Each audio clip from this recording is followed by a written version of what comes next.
Brace yourself, this isn't your average hospital drama. Step into the shadowy frontier where time fractures and miracles collide with madness. The intensive care unit. Here, the air crackles with desperation, machines scream vital signs, monitors blink like cryptic warnings, and every second thrums with the weight of a life dangling between chaos and calm. For ICU nurses, this isn't just a job, it's a high-stakes dance with fate. They're the unsung sentinels who battle invisible storms, holding back death with scalpels, syringes, and sheer grit. But what happens when the rules of reality snap? What if the ICU holds secrets that even science can't explain? This isn't about textbook cases or sterile protocols. These are chilling tales from the edge of the unknown, whispers of phantom footsteps in empty rooms, code blues foretold by ghostly warnings, and patients who shouldn't know their own expiration date, but do. Nurses who've seen it all share spine-tingling encounters that claw their way into your psyche.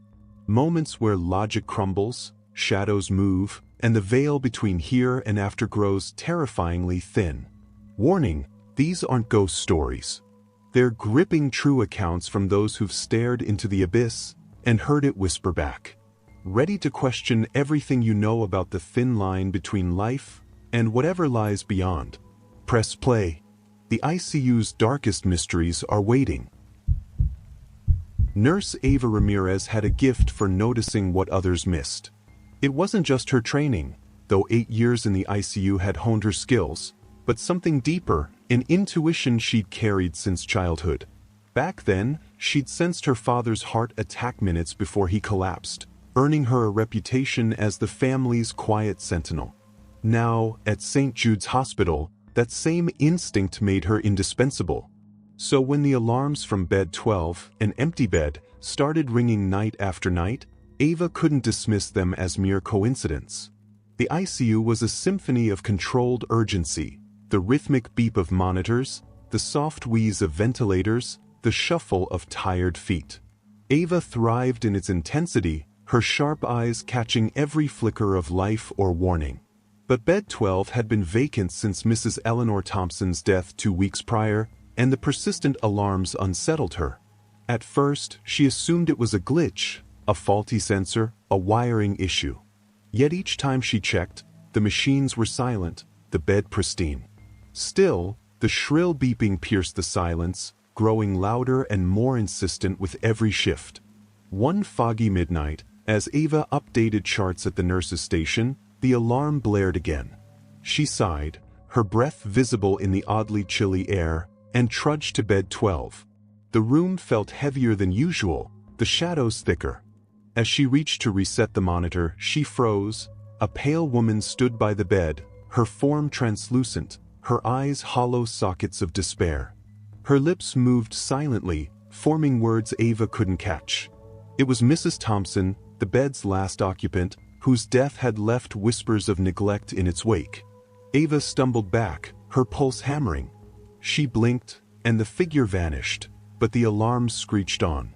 Mrs. Thompson had been 78, a widow with heart failure, admitted for breathing trouble.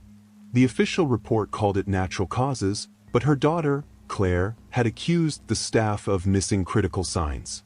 The hospital brushed it off, and the case faded, until now. The sighting clung to Ava like damp fog. Soon, she noticed other disturbances.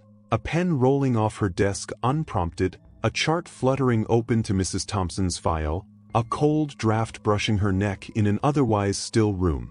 One night, as she adjusted an 4 across the unit, a faint whisper grazed her ear. "Tell them."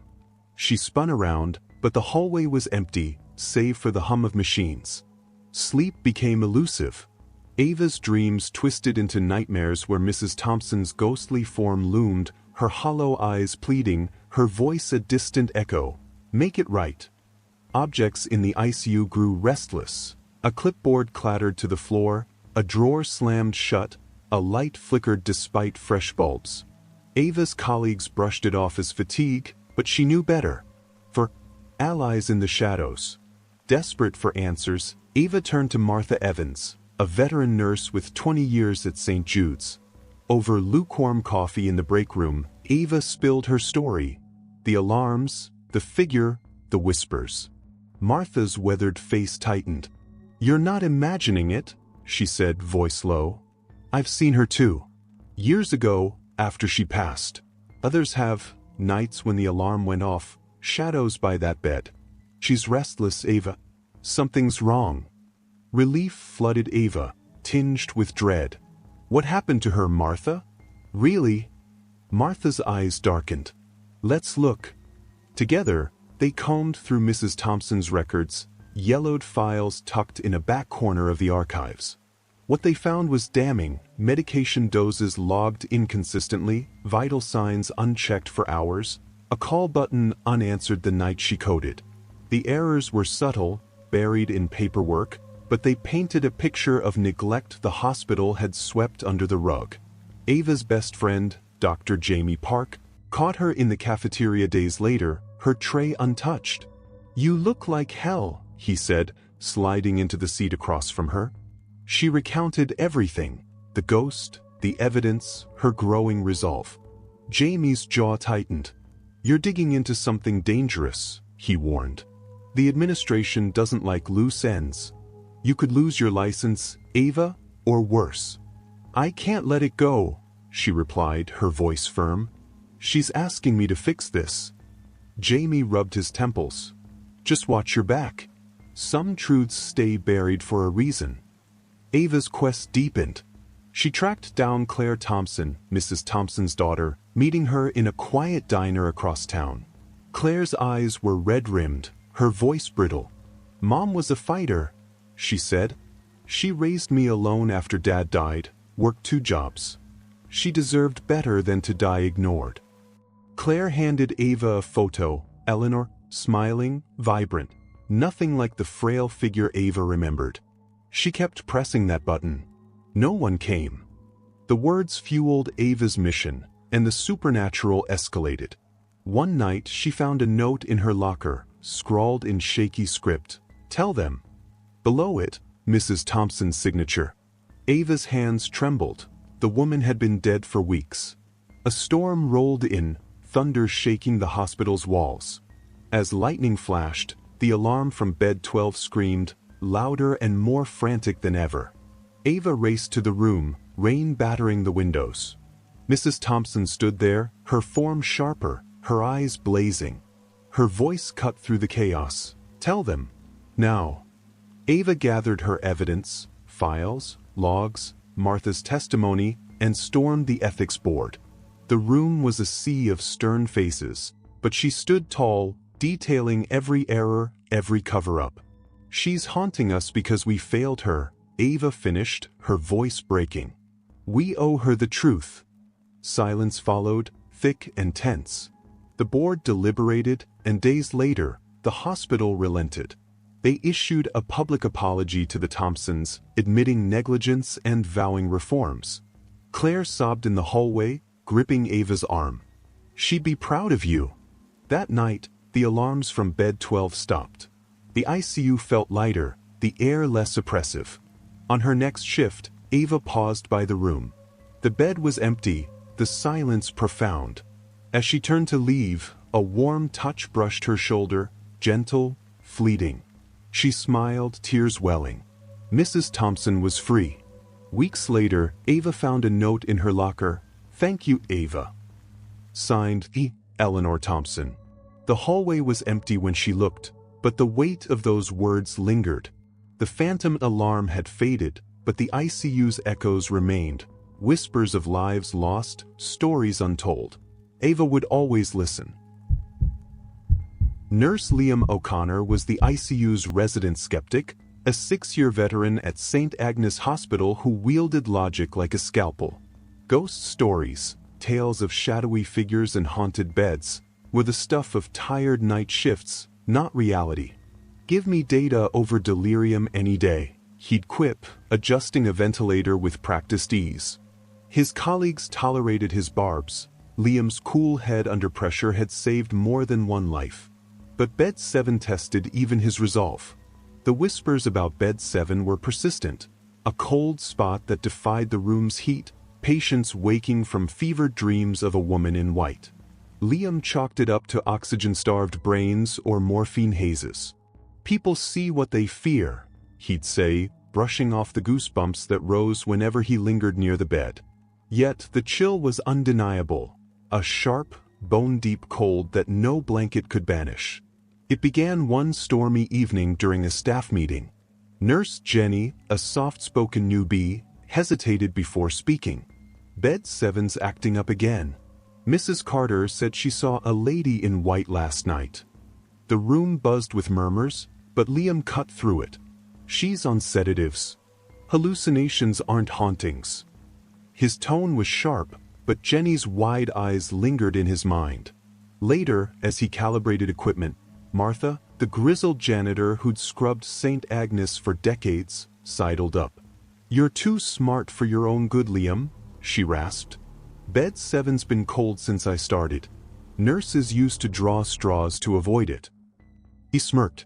"Ghosts don't mop floors, Martha." Her laugh was dry, but her parting words stuck. "Keep mocking it. See how long your luck holds." That night, a staffing shortage forced Liam into a double shift. Exhausted, he eyed Bed 7, empty for once, and decided to nap there, half as a dare to himself. The cold hit instantly, seeping through the sheets. He dozed off, only to wake in a sweat, a woman in a white gown hovering over him. Her face was a blur, her whisper piercing, "You let me die." The room was an icebox, her words ringing as he stumbled upright.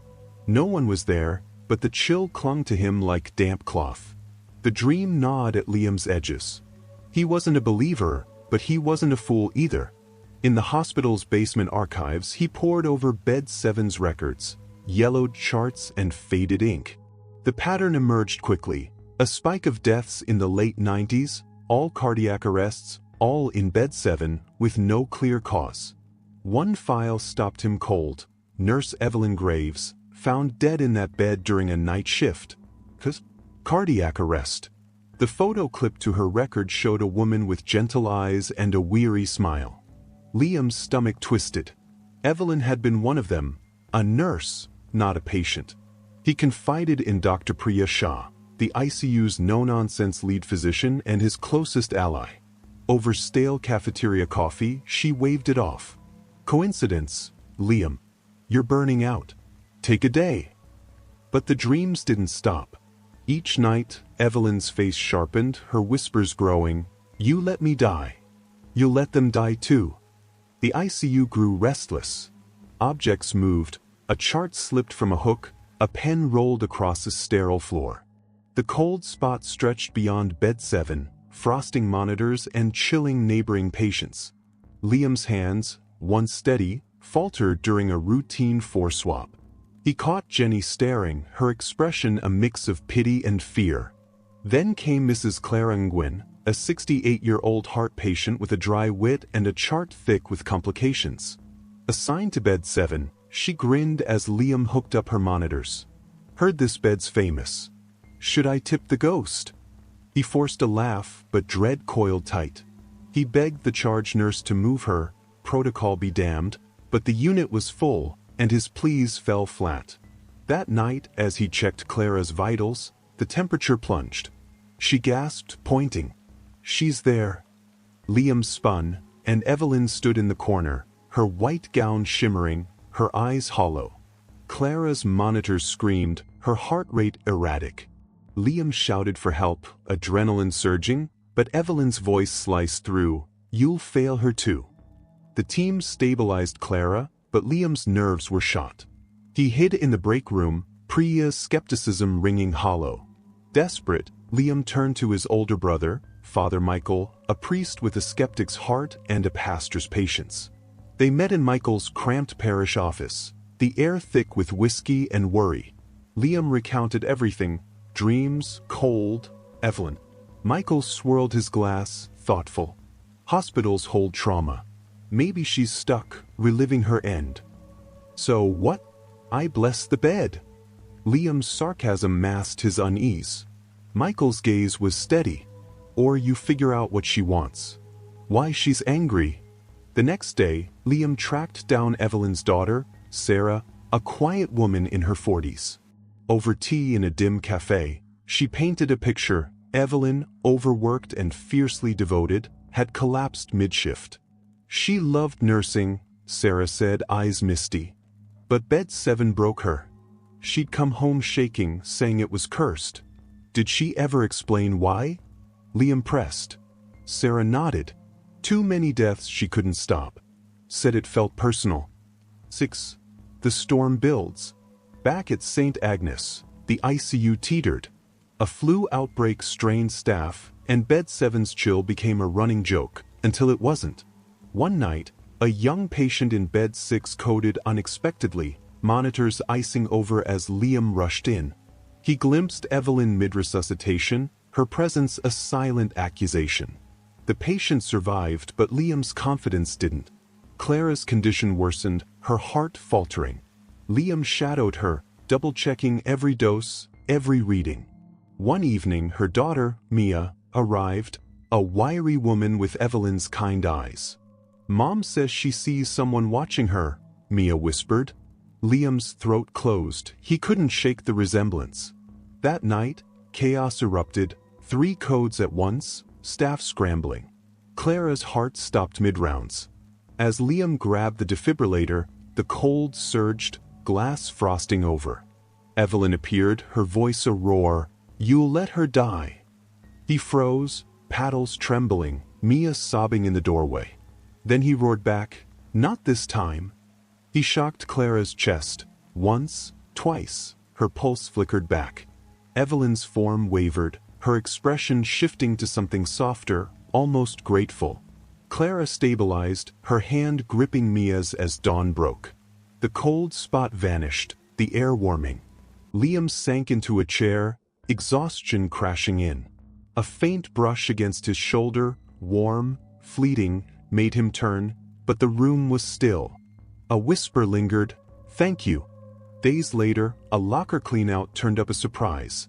A faded photo of Evelyn, arm around a young patient, smiling. Scrawled on the back, for the lives you'll save. Liam kept it, a quiet talisman.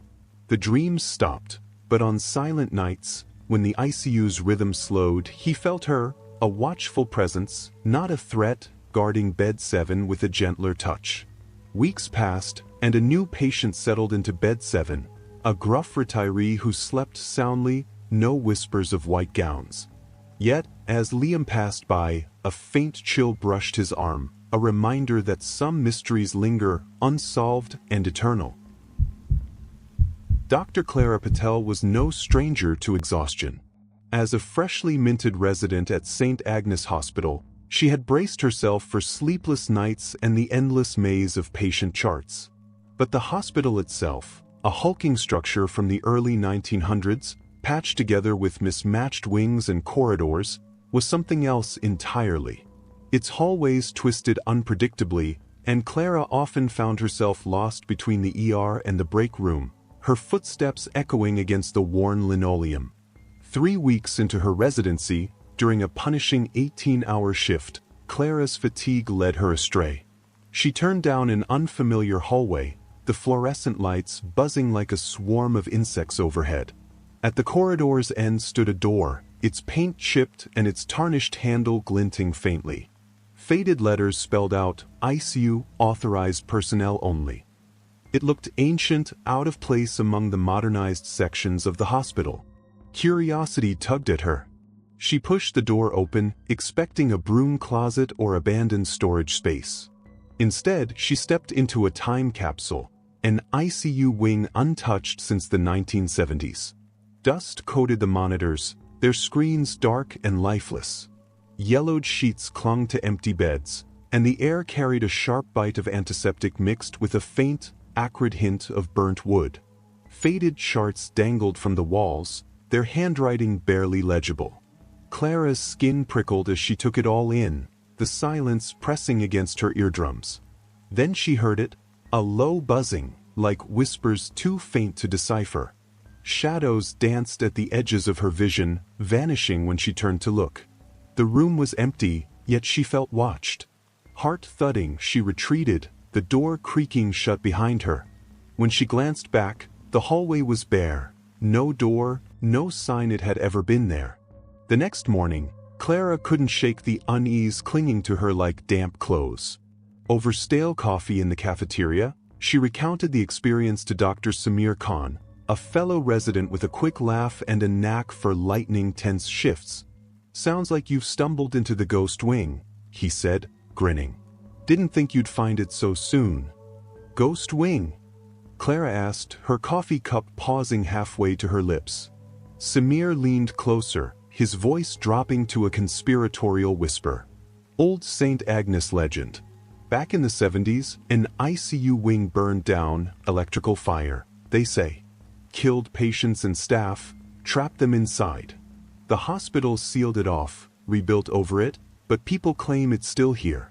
Nurses talk about hearing voices, seeing doors that don't belong. It's a rite of passage to get spooked by it." Clara forced a laugh, but her mind churned. "I saw it, Samir.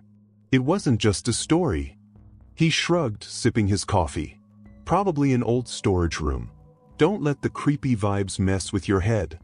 But the vibes did mess with her head. Over the next few days, Clara probed her colleagues discreetly.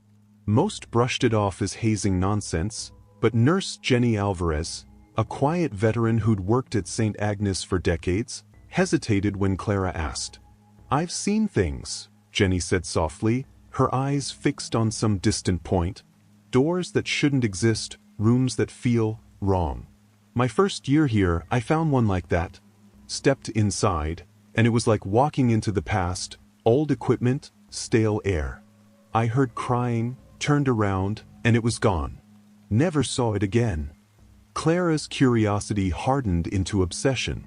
She began spending her rare breaks in the hospital's basement archives, a damp, dimly lit room stuffed with crumbling records and forgotten files.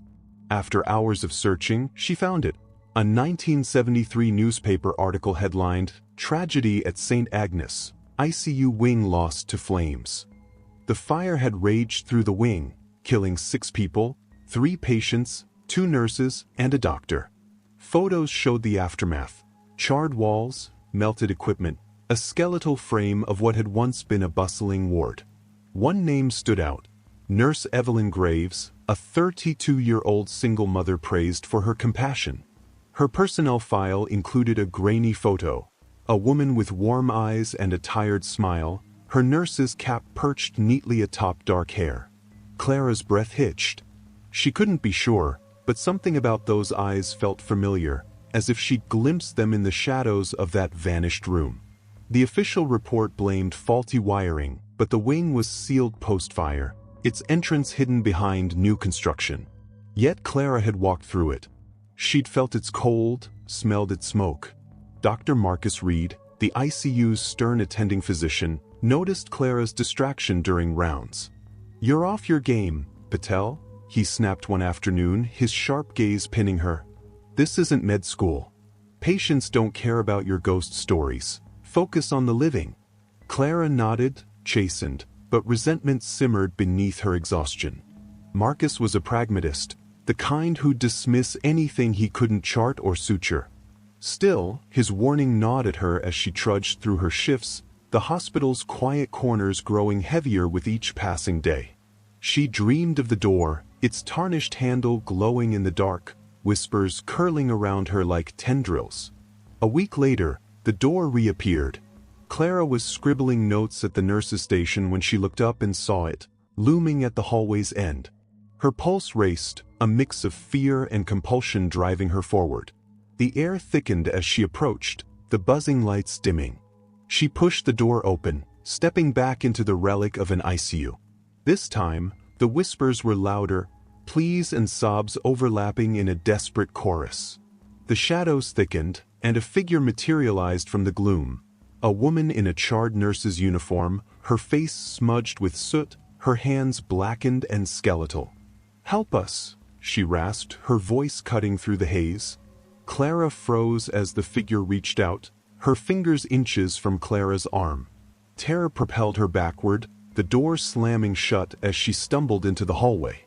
When she turned, it was gone again. Shaken, Clara sought out Jenny during a rare overlapping break. "I saw her," she whispered, her hands trembling around a styrofoam cup.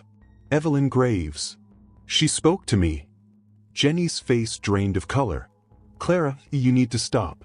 Some doors aren't meant to be opened. This place, it keeps its secrets for a reason." But stopping wasn't an option. Clara tracked down Evelyn's daughter, Sarah Graves, now a middle-aged woman living an hour away. They met in a roadside diner, rain streaking the windows as Sarah spoke. "Mom loved her job, but that wing scared her," she said, her voice tight. "She called me late worried. Said it felt alive, like it was watching. The night she died, she was frantic, said she couldn't abandon her patients. I can still hear her." "Did she say why it felt alive?" Clara pressed. Sarah shook her head. "Just that she felt trapped. Like the hospital wouldn't let go."